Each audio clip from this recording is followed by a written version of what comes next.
আসসালামু আলাইকুম। আজ আমি এসেছি কোরবানির পশুর হাটে। খুব সুন্দর একটা গরু এবং খুব কিউট একটা ভেড়া দেখা যাচ্ছে এখানে।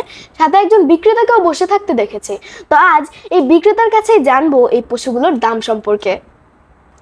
আসসালামু আলাইকুম ভাই, এই পশুগুলো কি আপনার? জি। মাশাআল্লাহ, খুব সুন্দর গরু তো। এই গরুটার দাম কত? এই গরুটার না দাম 1 কোটি টাকা। 1 কোটি টাকা একটা গরুর দাম? এটা তো আমি একটা নর্মাল গরুই দেখতে পাচ্ছি, এটার এত? এই সারা বাংলাদেশে এটা কোনো সস্তা গরু না, এটা একটা স্পেশাল গরু। এই সারা বাংলাদেশে আপনি এটা জীবনেও পাবে না। নিলে নেন, না নিলে যান। হোয়াট? আর সারা বাংলাদেশে খুঁজেও এই গরু পাবো না কেন? দিস ইজ জাস্ট নর্মাল খাও। এটার মামা মামি দাদা দাদি সব হার্ভার্ড পাস করে আছে, ওদের হার্ভার্ডে সব ডিগ্রি আছে। এটা কোনো নর্মাল গরু নেই, এটা একটা স্পেশাল গরু। আচ্ছা, গরুর দাম তো বুঝলাম, কিন্তু তাহলে ভেড়ার দাম কত? এটার দাম 20 লাখ টাকা। এই ভেড়াটার দাম 20 লাখ টাকা কেন? আরে এটা তো এখনো পড়াশোনাই শেষ করে নাই, পড়াশোনা শেষ করলে আরো দাম বাড়বে। এই পড়াশোনা জানা গরু বা ভেড়া কি কোনো কোম্পানির সিইও হবে? আমার পরিবারের হাল ধরবে বা পরিবারের কার সাথে আতিথেয়তা করবে? এটা সব ভ্রান্ত কথা।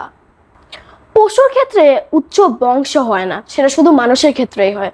উন্নত জাত হতে পারে এবং হ্যাঁ, পেডিগ্রির মাধ্যমে এবং নিয়মিত গবেষণার মাধ্যমে এই পশুগুলোকে ব্রিডিংয়ের মাধ্যমে আরো উন্নত জাতের কোনো পশু তৈরি করা যেতে পারে ব্রিড করে।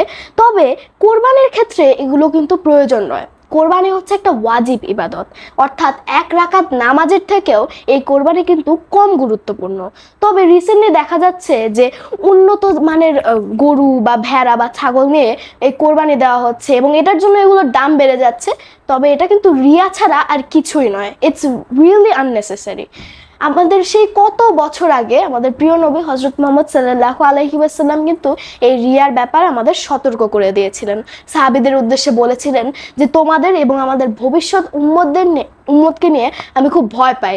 তারা যেন ছোট শিরক বা রিয়ায় জড়িয়ে পড়ে তাদের সকল আমল বিনষ্ট না করে ফেলে।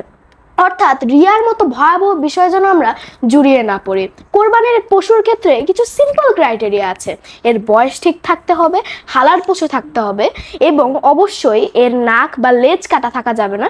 শিং, চোখ, কান এগুলো নিখুঁত থাকতে হবে। হাদিসেই এটা বলা আছে। এই সিম্পল ক্রাইটেরিয়া ফলো করলে আমাদের কোরবানি কবুল হবে ইনশাআল্লাহ। তাই লোক দেখানো ইবাদত বা লোক দেখানো কোরবানি কিন্তু খালি পশুর বংশ পরিচয় ম্যাটার করে সেই ক্ষেত্রেই।